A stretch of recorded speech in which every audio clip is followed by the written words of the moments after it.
pozdravljeni, znova dobrodošli v moji družbi in jaz v ekscelentni družbi. Irena Debeljak, pozdravljena. Živja. Jaz vam zelo prav posebno gostjo danes, glede na to, da je 11.11. tak duhovni dan, poseben dan. In ker si ti posebna, hvala ti, da si vzela čas za nas. Dušni zapisi.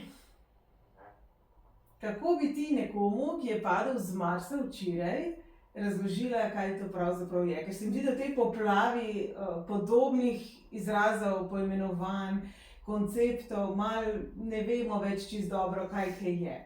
Kaj torej so dušni zapisi, pa je Irena Debeljak? Ja, vpogled v tisto, kar človek mogoče malo čuti, mogoče malo spoznava skozi to, da je nekaj več, kar je samo tisto, kar se naučil. In hkrati dosti več o njemu kot človeku, kot pa on o sebi žive. Ker to je tisti vpogled ali pa tista informacija, mogoče še bolj tako, ki človeku da ogromno odgovorov, ki si jih čez življenje nekako postavlja kot vprašanja v smislu, kaj je moja pot, kaj je moje poslanstvo, kaj je moj namen, zakaj sem tukaj, kaj naj delam, da se bom počutil dobro in zakaj nisem v redu. Predvsem to, ne? Ogromno teh odgovorov nam da. Zakaj se mi to ponavlja? Zakaj se mi to ponavlja in zakaj jaz ne vem, iz nekega zaciklanega stanja ne morem priti ven? Zakaj se mi zdijo ogromno zadnje leta? Zakaj sem sploh tukaj, kdo sem sploh jaz? Zakaj za vraga ne morem ven iz istih teh? Kaj bi bila mogoče neka rdeča nit, ki bi jo izluščila? Ravno tisto, kar nas najbolj, da ne rečeva kakšne grde besede, najbolj ovira. Po mojih izkušnjah je tako, da so ljudje zelo močno usmerjeni v idejo, kako bi mogli njihovo življenje izgledati, da bi bili zadovoljni. Ampak je to samo ideja, iluzija. V resnici največkrat ljudje v podzavesti bi radi srečo doživeli, recimo, da bi imeli dober odnos, da bi imeli recimo malo več denarja, da bi delali stvari, ki ne bi bili pod nekimi stalnimi pritiski, da bi imeli dobre odnose. Skratka, ljudje imamo velikokrat eno željo, da bi se imeli dobro, da bi uživali v življenju, da nam bi bilo lažje. V zadnjem času velikokrat rečejo, jaz ne morem več tako.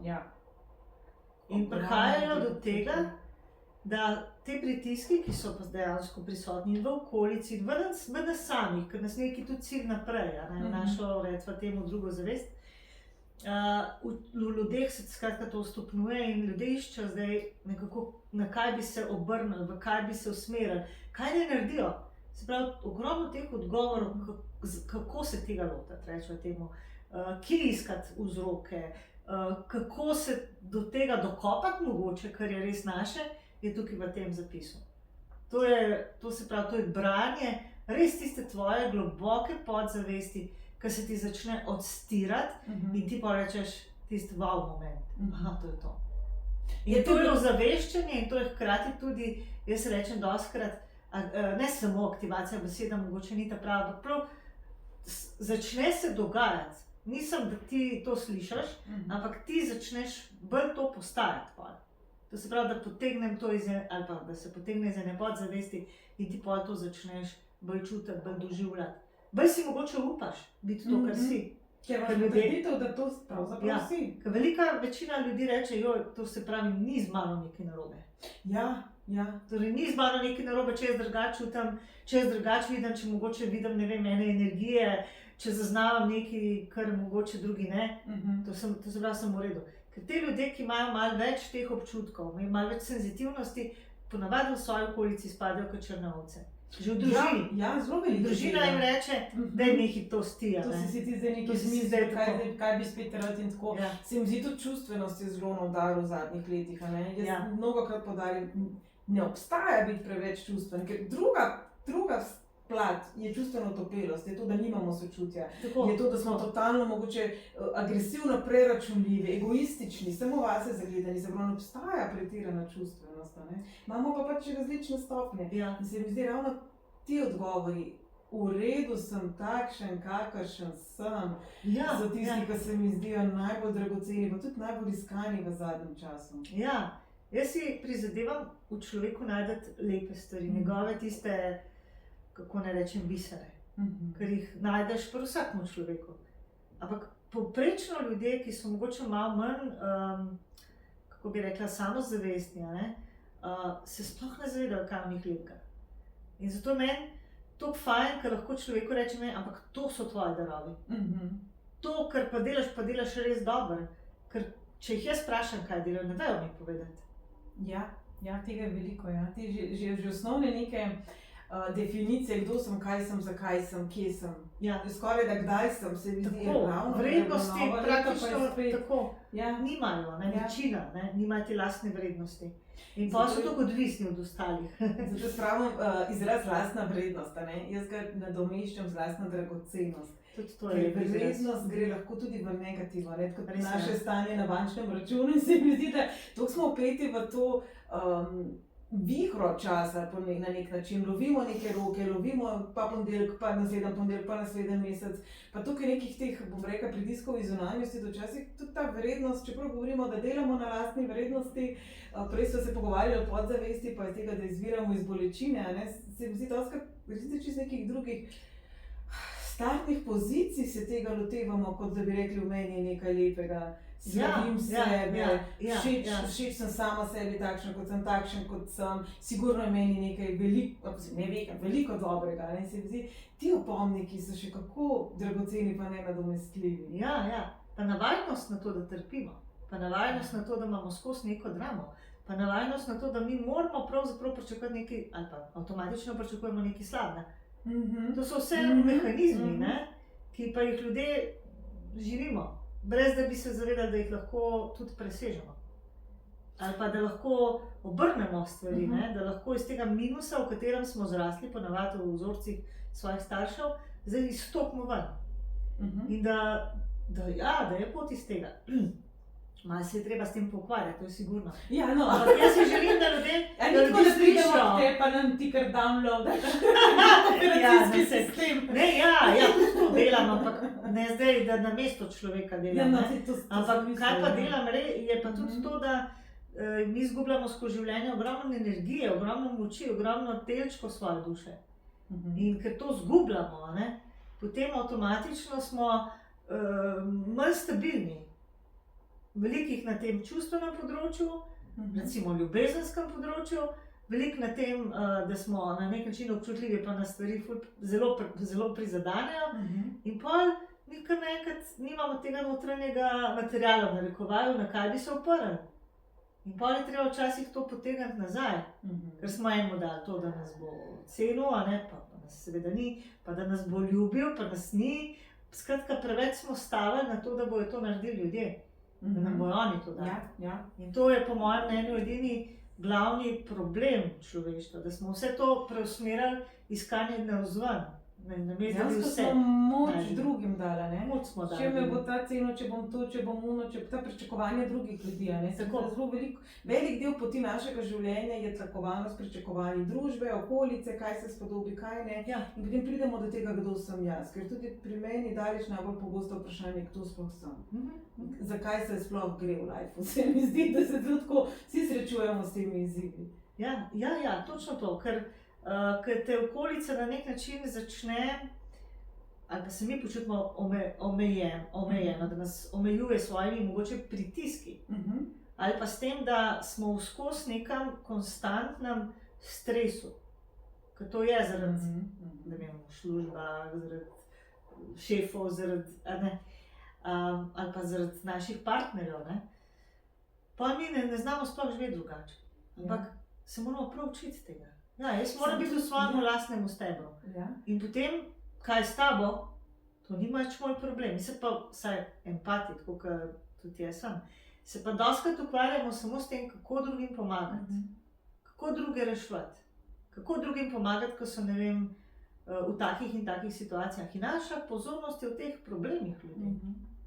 Ta je bolan, ta je brez službe, ta je brez denarja, skratka jih rešujemo. Saj jaz sem celo življenje reševala probleme. In sem rabila tudi jaz dolž časa, da sem rekla, da sem, ne vem, dojela, recimo temu, pa še dojemam, nisem še čista, ne. Ampak ja, da znam zdaj meje postaviti. Ti si tam pač s svojimi problemi, ti si tam v svojih stanjih. Meni ni treba zdaj iti za tabo tja, da te rešujem. Jaz sem pa to delala, ne, cel življenje. In sem skozi hodila za ljudmi. In skozi sem jim na nek način dajala nasvete in skozi sem jih na nek način poskušala vleči iz teh njihovih lukenj. Ampak rezultati so bili pa taki, da daleč od mojih pričakovanj, ne, če že govorimo o pričakovanjih. Tudi jaz sem jih imela. Ljudje se na to niso odzvali, hvala, mi pomagaš, ne, bejš, ne, ti mi celo, ne vem, škoduje s tem, ne. No, niso. Včasih se je težko soočiti sam s sabo, pa se mi zdi, da zelo velik izziv, ki ga imamo v zadnjih letih, je pravzaprav biti v miru, pravzaprav sprejeti dobro. Ko nas sreča nekaj lepega, nekaj dobrega, ko se nam nekaj dobrega zgodi, ne smo kar tako, za kjerim foglom zdaj nekaj narobe, ne? Kaj je zdaj tukaj narobe? Čim se nam nekaj lepega zgodi, takoj smo v obrambni poziciji, se mi zdi, samo čakamo, kaj se bo zdaj slabega iz tega izkazati, da bomo pa lahko rekli, pa sem imel prav. Tako sem že tako zelo res iz tega nekega strahu in nižjih vibracij delujemo. Nižjih vibracij, absolutno nižjih vibracij. To, ko si pa prej opisovala, jaz sem tako lepo primerjava velikokrat, pač empati, ljudje, ki ste tako sočutni, želite rešiti svet, ko vidite nekoga, da se utaplja v blatu, velikokrat skočite v to blato in se potopite pod to osebo, da jo bi jo ven porili, in ker se tukaj zgodi, ta oseba se nič ni naučila, ker je kar naenkrat ostavljena na breg, kar pomeni, da po vsej verjetnosti bo nazaj nekoč padla v blato, ker se ni naučila priti ven. Vas pa vseeno te nižje energije, te blatne energije, se pravi te vibracije, vseeno se malo nalepijo na vas in potem je velikokrat ta občutek težje, občutek mogoče tudi tuje bolečine verjetno kar prisoten, Zelo, ker mi prevzemamo to nas. In v enem trenutku mi smo samo še skupek čustev, občutkov drugih ljudi. Nimamo več svojih občutkov. In zato se nam skozi eni in isti občutki vrtijo. In to je ta doska začarani krog, ker so isti, stalno, ampak ne vemo pa, da je lahko nekdo ob nas, v naši bližini, ki v nas to projicira.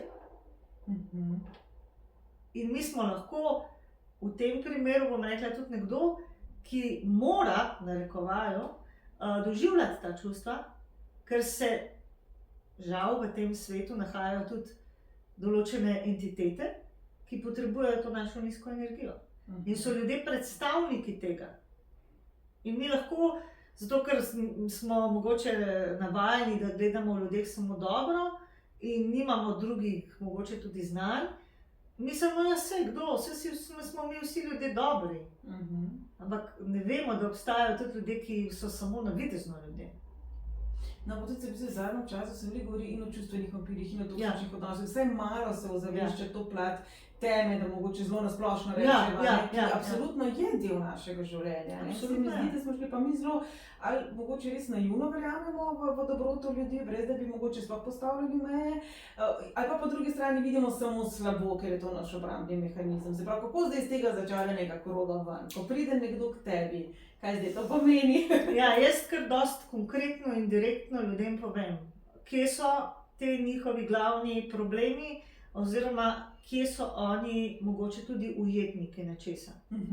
Lahko je to tudi čisto samo svoje iluzije, ali pa seveda tudi določenih konkretnih odnosov, ali pa osebe, ki je mogoče celo iz njihove družine, ki si prizadeva, da ta človek ne bi izplezel na zeleno vejo, ker je to dostikrat.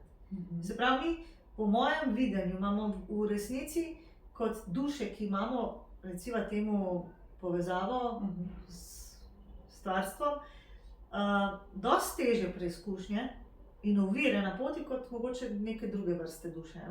Se pravi, se bolj srečujemo z poskusi, da nas ovirajo, kot da bi na nek način nam ta ozadje, če tako rečem, nenehno postavljali ene ovire, da bi se v njih spotaknili in da ne bi šli naprej. Ja, ker se mi zdi novodobno prepričanje, sej, če je namenjeno, bo steklo, bo vse samo od tebe. Ni vedno tako. In jaz velikokrat rečem, še vsak mojster je imel trnovo pot. Ne vem za mojstra, ki bi se rodil, usedel v lotus in bi bil mojster. Po drugi strani, če pravimo, pot v pekel je tlakovana z najboljšimi nameni. Ja. Jaz pravim, pot mojstra je posuta z največjimi izzivi. In velikokrat nas ravno potem te ovire, ki jih omeniš, po katere se spotikamo, nekako se mi zdi, da pa kar roke dvignemo, namesto da bi se še malo potrudili. Ja. Seveda, ker zdaj nimamo vsi te mojstrske poti, ampak že vsi, ki smo nekako poklicani, da življenje mogoče gledamo malo drugače, pa da postavimo recimo temu na prvo mesto nekaj, kar ni materialni svet, kar lahko rečemo zdaj, izrazi so lahko različni, ampak recimo, da nek višji namen. Definitivno se srečujemo s tem, da nam ta okolica poskuša reči, pa ne, saj smisel je v denarju, smisel je v pomembnosti, smisel je, da ti nekaj dosežeš, pa v končni fazi ni. Sveda, da ni. To je samo lahko spotoma, ker če daš na ta prvo mesto dejansko tisto višje, pa se vse stvari temu na nek način dopolnijo. Če pa je, ne vem, denar ali pa ljubezen, ta kvazi, na prvem mestu pa seveda se tam mi popolnoma noter zaciklamo, ker najbolj pogosto vprašanje, ki pridejo samskih men, a bo kakšna ljubezen? Kaj bom ta pravga spoznala? Da, bom zdaj tega ta pravga spoznala in jaz in probam nekako predstaviti, da to ni pol tisto, kar bi oni od tega želeli. Ker ja, ta osamljenost je lahko velik problem. Sigurno, in tudi ta predstava, potem ko bom pa nekoga imel oziroma imela, bo vse lažje. Ni nujno res, tudi se mi zdi, da za voljo tega, da nekoga imam, da nisem sam, ker se bojim, da bi samo ostal ali samo ostala, je potem razlog za to, da vztrajamo v določenih odnosih, ki so vse prej kot ljubeči do nas. Ja, sigurno. In potem pridemo tudi do nekih, bom rekla, izjav, če me ne bi imel rad, ne bi bil ljubosumen, ne bi bil posesiven, me ne bi tepel, in tako naprej. Marsikaj potem v svoji glavi projiciramo na takšen in drugačen način. Zdaj, da vas želela še vprašati, fasciniralo me je, ko sem gledala tvoj pogovor, ko si omenila, da duša nima vedno izbiro. Ker nekako velja prepričanje, duše si vse sama izbrala, za vse smo se odločili, preden smo prišli, celo moderno je reči, jaz sem tebe prizadela, zdaj pa ti razmisli, zakaj si to rabila, se prosti nimam nobene odgovornosti, A veš, da je to tudi moje, tako bom rekla, eno področje, ki mi je tak izziv, zato ker ljudje iz tega novodobne duhovnosti, lahko rečemo, so pridobili na razne informacije. In so mogoče celo zafiksirani te informacije, ki pa seveda so samo informacije, ni pa resnica. In ko jaz v zapisih že kar nekaj let to delamo, najdem druge odgovore, ne to, kar oni bi mogoče verjeli. Jaz imam pa to karmo, pa ne moram imeti, dobrih odnosov, jaz imam pa to karmo. In jaz vidim, da je to res v veliki meri laž. To sploh ni tako. In da dejansko na to izbiro, jaz recimo lahko rečem, da imajo na to izbiro redke duše vpliv. Ne pa daleč od tega, da je to povprečno, da je to za vse. Če mene vprašaš, če si sigurno ne bi izbrala tazga okolja, v katerem sem se rodila. Jaz tudi, če veliko govorim, ne vem, kjer drobni tisk sem jaz spalila, če sem se s tem strinjala. Ampak je pa res nekaj, kar pa dejansko ljudje ne vejo, da smo mi tudi na dušnem nivoju lahko zelo naivni. In mi lahko tudi pišemo ene dušne pogodbe, ki nam jih podtaknejo nekako in mislimo, saj smo dobro. Ena dobra taka potegavščina za dušo je, da ti na nek način rečejo, pa se boš delal dobro za ljudi. In jaz bi rada delal dobro za ljudi, ne? Jaz bi služil ljudem. Ampak na kakšen način, ne? Služim na tak način, da bodo to tudi oni cenili, ne pa da si ti, ne nazadnje, samo služabnik. Ker na nek način predpražnik in da te večina ljudi, ki rabi te, narekovajo, služabnike, in to čist paše. In potem se znajdeš v tistem precepu, da ti skozi nekaj rešuješ, skozi nekomu pomagaš, skozi ti nekdo ima potrebe, ki mu jih ti zadovoljuješ, in ni to ta pomoč, ki si ti mislil, da boš delal.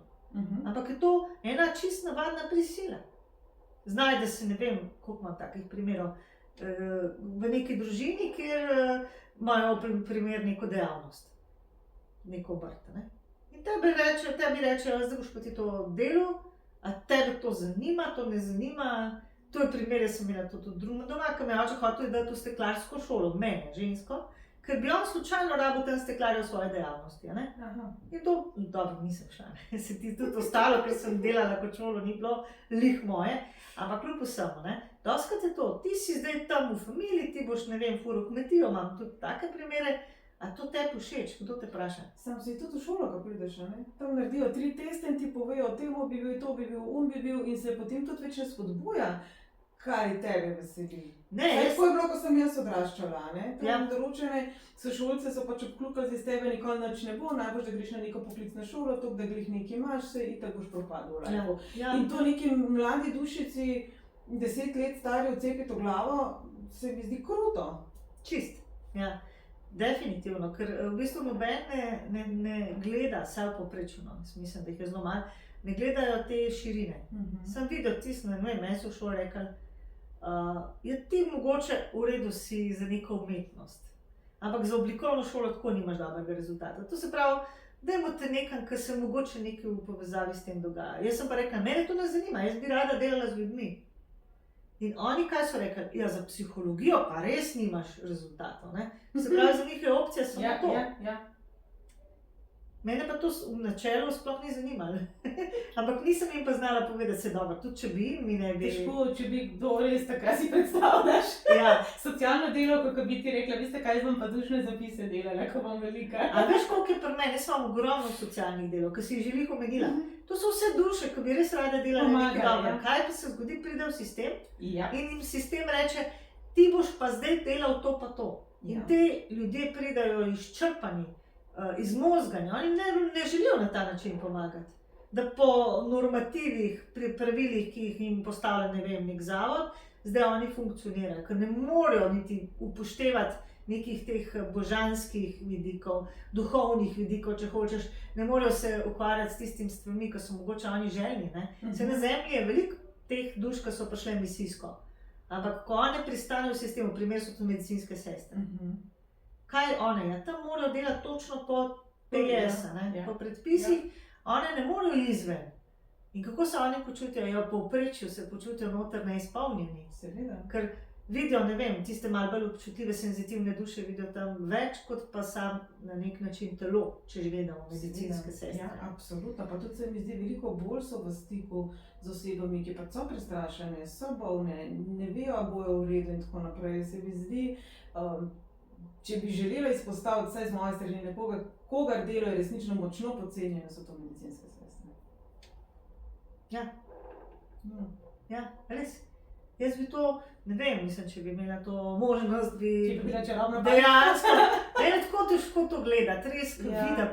Ljudje prihajajo k meni iztrošeni, izmučeni, delajo, ne vem, pridni so in delajo res s srcem stvari, ampak na koncu se izkaže, da v bistvu niso ne dobro plačani za to, niti jih, ne vem, ne dobijo neke podpore, neke, ne vem, vsaj recimo hvaležnosti. Ne, pričakuje se skozi več. In to mene recimo tako, ne da prizadane, ampak mogoče me celo razjezi. Da v bistvu ni posluha za duše, ampak posluh je samo za, na nek način, kako bi rekla, posluh, še zato ni posluha, ampak pričakuje se, da bojo taki ljudje, ki bodo pripravljeni vse opraviti tipi-top, ki bodo na nek način pridni, ki bodo delali samo za tistega, ne vem, delodajalca, primer v službah je to veliko, 100%, ampak to je enosmerna cesta. In vse bolj zahtevna enosmerna cesta. In ti moraš dati življenje za tist. In nažalost se to tudi v duhovnosti dogaja. Absolutno. Napačna interpretacija, kaj je zdaj duhovno. In zato obstaja cel kup, ne vem, teh raznih skupin, dejansko praks, kjer se pač mogoče duhovnost tudi na nek način predstavi, služenje. Kaj je to služenje? A je to res najbližja pot k Bogu? Ja, samo ti moraš to od znotraj začutiti. Je lahko tudi, ampak ne da je to služenje zaradi strahu, pred kaznijo, pred posledicami, pred ne vem čem, kar pa recimo v teh vzhodnih, bom rekla, duhovnostih pogosto tako je. Jaz ne vidim tam veselih ljudi. Jaz ne vidim ljudi, ki bi žareli. Jaz teh ljudi tudi ne vidim, ne vem, v inštituciji, zato ne hodim. religiozne inštitucije. Ne, tam vidiš, ne vem, takole pohuljene, na nek način, na umeten način ponižne ljudi, ne na ta prav način. Ja, ker je ponižnost in je ponižnost. In je si ti strah v smislu, da si skromen, da pač sebe ne postavljaš na nek pedestal in tako naprej, ali pa nekih svojih pojmov. Ne? Je pa nekaj čisto drugo, to, kar si pač zakrčen v strahu. Strahu pred neko, greh konkretno, pred kaznijo, pred posledicami. Tudi to je ena izmed mnogih laži, ker ni tam Boga, ki nas bo kaznoval in ni tam nekoga, ki nam bo, ne vem, rekel ti pa to. Ljudje so zaradi napačnih informacij dostikrat prestrašeni. Lahko je to zaradi cerkve, lahko je zaradi vzgoje, ker se ti pogojuje, če boš priden, boš dobil z občutki krivde, ali pa s to duhovnostjo, ki je spet lahko preveč enostransko prikazana. In je ogromno manipulacij znotraj tega. In zato meni je zelo velika želja, da ljudem predstavim, da dejansko oni ne rabijo tega zunanjega klečeplazenja in ne vem, mogoče tega, kako bi rekla, navidezne ponižnosti, ker jih to nikamor ne bo pripeljalo. Ker v notranjem stanju jaz vidim, da so zafrustrirani. Koliko ljudi k meni prehaja iz raznih teh, se pravi, vzhodnih religioznih vzhodnih prepričanj, da tako reče. In to niso ljudje, ki bi imeli vse pa energijo, mene pa to zanima, mene pa duh zanima, mene pa zanima ta ogenj v človeku, da je ti ustvari, jaz ne verjamem v to, kar mogoče res izpostavlja. Ja, uničila me moja družina, uničil me moj partner, vsi so mi to naredili. Ok, lahko si imel tudi to svojo pot, ampak duh je ta energija, ki te lahko nazaj nafila. Duh ti lahko povrne energijo, ki si jo izgubil. To se pravi, tukaj je esenca, s katero mi to lahko dobimo, povrnemo si moč, povrnemo si energijo, povrnemo si vse, kar smo mogoče res dali ljudem, prostovoljno, neprostovoljno. Ampak to je tisto, kar nam daje gorivo, me razumeš? Ja, jaz sem bila v Ireni, tako da lahko iz osebne izkušnje povem ja. Irena enkrat, ko vidi, kdo si, se res potrudi. Najbolj dragoceno meni osebno znajnega branja duše je bilo to, tako si na lep strukturiran način stvari, za nekatere sem vedela, nekatere nisem vedela, postavila, da je pač kot še je rekel, no okej, ti je naš razum tisti, ki je pa in mi bi še tako eni točki naprav. Tako da to strast v ljudeh, ampak pravzaprav vse to, kar si ti rekla, bi jaz objela mogoče prebuditi sebe nazaj, se mi zdi esenco sebe, smo založili, začeli mogoče drugače interpretirati, smo pozabili sebe vprašati, kdo smo, kaj smo. To se mi zdi tako največje darilo, ki ga lahko sebi nazaj podarimo iz vsega tega pričakovanj, zakonitosti in tako naprej. Tako da nekdo, ki pride k tebi, kaj ti narediš? Ja. To so tiste, ki zdaj to spremljajo in si mislijo, jaz bi šel k tej Ireni, pa kaj zdaj to pomeni? Ja. Samo pogledam, v resnici jaz pa začnem brati. V bistvu ne rabam nič drugega kot pristanek na to. Ker v bistvu ne uporabljam nobenih tehnik, to je moj dar, s katerim živim od malega, ki je bil seveda na trenutke zelo naporen, ker nisem vedela, kaj z njim početi in zdaj ga uporabljam, ga pač dam v višje dobro, tako in je zato tudi nekaj, kar pravzaprav se ne da naučiti. Ne verjamem namreč v to, da smo vsi kanali in da lahko vsi kanaliziramo in da smo vsi na nek način za to mediji. Ne, tega jaz ne verjamem, ker so ljudje, ki pač tega nimajo ali pa neka duhovnost ne pomeni isto, da imaš to. To je dar. In darove dobiš od stvarnika. In zato je ogromno te poplave, pridi na tečaj, da te naučim. Jaz se ne morem tega naučiti, jaz sem dobila že ogromno prošenj. A bi ti mene tega naučila? Ja, ne moram te naučiti, to je moj dar. Jaz ne mečem peska v oči.